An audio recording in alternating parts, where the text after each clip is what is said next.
tubular se van a comportar y van a ser constantes. Entonces analizaremos primero las energías en el punto número A. En el punto número A tenemos que es un medio de la densidad del aire por la velocidad del punto número A o del punto número 1 al cuadrado más la densidad del aire por la gravedad por la altura del punto número 1. Esto más la presión del punto número 1, el cual va a permanecer constante en cualquier otro punto.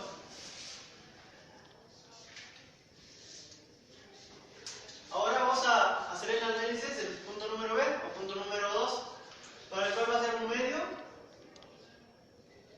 de la densidad del aire por la velocidad punto número 2 al cuadrado más la densidad del aire por la gravedad por la altura del punto número 2 más la presión del punto número 2, el cual pues también va a ser constante y va a ser igual a ese punto.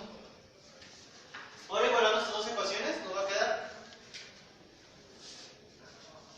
que un medio de la densidad del aire por la velocidad número 1 al cuadrado más la densidad del aire por la gravedad por la altura del punto número 1 más la presión del punto número 1 va a ser igual a un medio de la densidad del aire por la velocidad número 2 al cuadrado más la densidad del aire por la gravedad por la altura más la presión del punto número 2.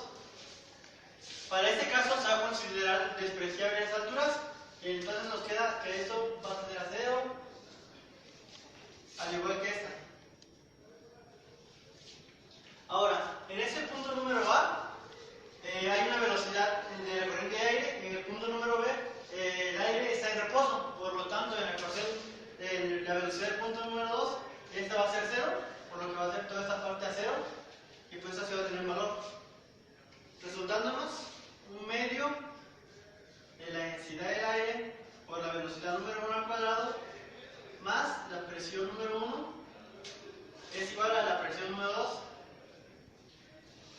Ahora despejando y juntando todas las presiones de un solo lado nos queda que es un medio de la densidad del aire por la velocidad 1 al cuadrado igual a la presión número 2 menos la presión número 1.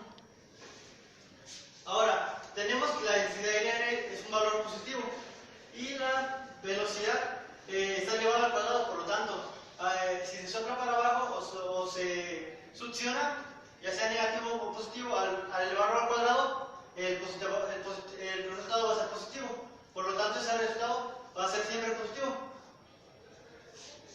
Ahora, tenemos que esta es una resta entre la presión 2 y la presión número 1. Y como sabemos que el resultado debe ser una presión positiva, entonces, eso nos quiere decir que la presión número 2 es mayor a la presión número 1. Y por lo tanto, se da ese comportamiento que es lo que nos va a ayudar a explicar mediante la ecuación de Bernoulli. Una tubería de 0.9 centímetros de radio. Si la rapidez del agua en la tubería es de 5 metros sobre segundo, ¿con qué rapidez saldrá el agua por cada agujero? Bueno, aquí tenemos la ilustración, tenemos el radio de entrada, la velocidad de entrada, la velocidad del agujero y el radio del agujero. Y bueno, los datos son, tenemos 40 agujeros, el radio de la entrada es igual a 0.9 centímetros, convertido a metros es igual a 9 por 10 a la menos 3 metros, la velocidad de entrada es igual a 5 metros sobre segundo, el radio del agujero es 1 milímetro, eso convertido a metros es igual a 1 por 10 a la menos 3 y la velocidad del agujero. Los datos que tenemos con el radio de la entrada y la velocidad, primero que nada con el radio podemos sacar el área y la velocidad la tenemos. Con esto obtenemos el gasto, porque nos dice que el gasto es igual al área por la velocidad. Bueno, en este caso sería gasto de la entrada es igual a área de la entrada por velocidad de la entrada. Como es un fluido ideal, se debe, el gasto que entra es el mismo gasto que debe de salir. Y lo queremos en un agujero, entonces se divide entre los 40 que son. Entonces tenemos que el gasto de la entrada sobre 40 es igual a gasto del agujero. Y bueno, desarrollando lo del gasto, nos quedaría área de entrada por velocidad de la entrada sobre 40 es igual a la área del agujero por velocidad del agujero. Y como la incógnita es la velocidad del agujero, nos despejamos y nos quedaría velocidad del agujero es igual a área de la entrada por velocidad de la entrada sobre 40 que multiplica al área del agujero. Desarrollando más o sustituyendo la fórmula del área, nos quedaría que velocidad del agujero es igual a pi por radio de la entrada al cuadrado por la velocidad de entrada sobre 40 que multiplica a pi por radio del agujero al cuadrado. Y bueno, como tenemos pi, arriba y abajo se eliminan, nos quedaría que la velocidad de la entrada es igual al radio de la entrada al cuadrado por la velocidad de la entrada sobre 40 que multiplica al radio del agujero al cuadrado.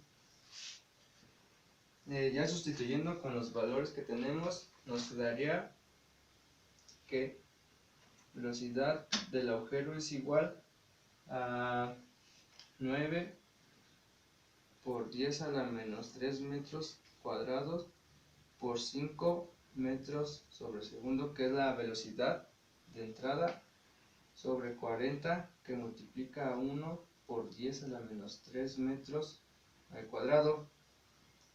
Eso nos daría como un resultado de 10.125, y haciendo el análisis nos quedan metros cuadrados arriba y metros cuadrados abajo, entonces se eliminan, nada más nos quedaría el metro sobre segundo, es unidad de velocidad.